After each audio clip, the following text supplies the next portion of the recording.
Well, hey, 12 Stone Church fam. My name is Megan, and welcome to tonight's family devotional. Tonight we're going to worship together before we get started, but as we sing, we just want to fix our attention that Jesus is faithful and that we can put our trust in Him in every single moment.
I'm going to turn it on over to Jason Berry as he leads us tonight for our family devotional.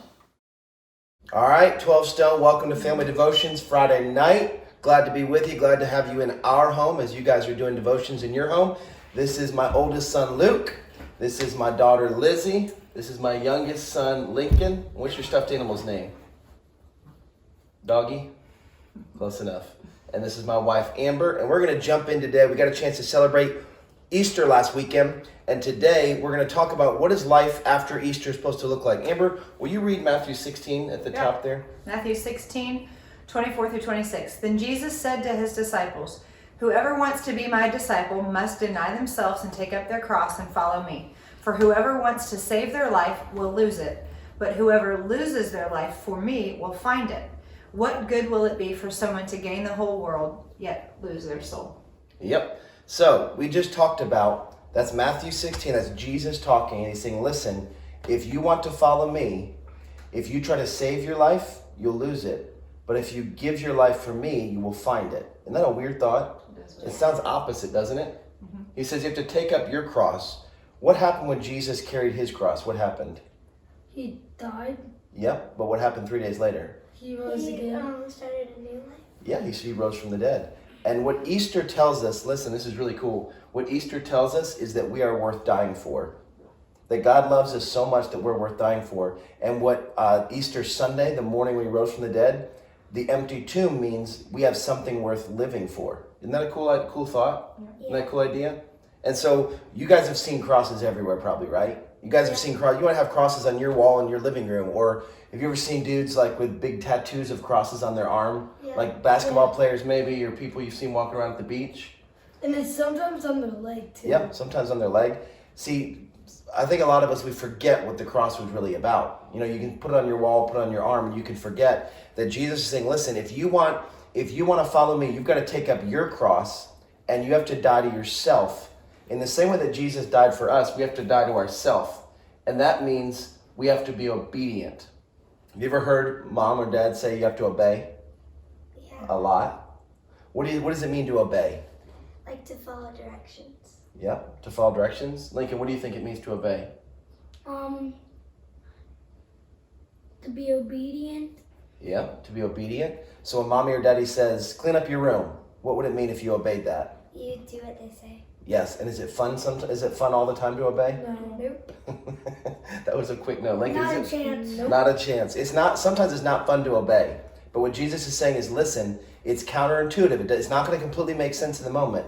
But if you follow me, anything you lose, your life, your time, your energy, anything you lose for me, you'll gain back. But anything you try to protect, you'll actually lose in the end. See, obedience is tough, but listen, like this. Jesus tells us to forgive.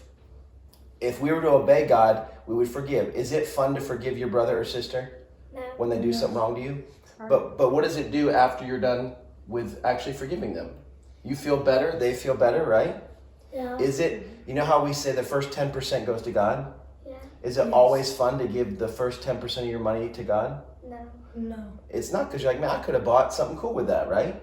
But God says, listen, if you obey, if you'll be obedient, trust me, you'll find your life in the end.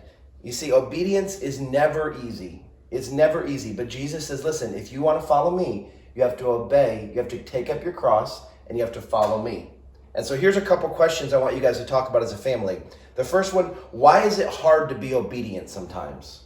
That's a good question. Why do you think it's hard to be obedient to your parents and even to God sometimes? And then secondly, where is there an area of your life that God is asking you to be obedient? Where's some place in your life where God might just be whispering to your heart saying, I really need you to obey me in this? Maybe it's forgiveness. Maybe it's with your time or your money. Maybe it's with a relationship that you need to clean up. Where's God asking you to be obedient? So you guys do that. And then after you're done with those questions, someone pick to be the prayer leader tonight. And you guys can pray over each other's prayer requests and each other. And have a great night. Thanks for joining us in our home and for 12 Stone Family Devotions. Everyone say bye. Bye. Bye. Bye. Bye.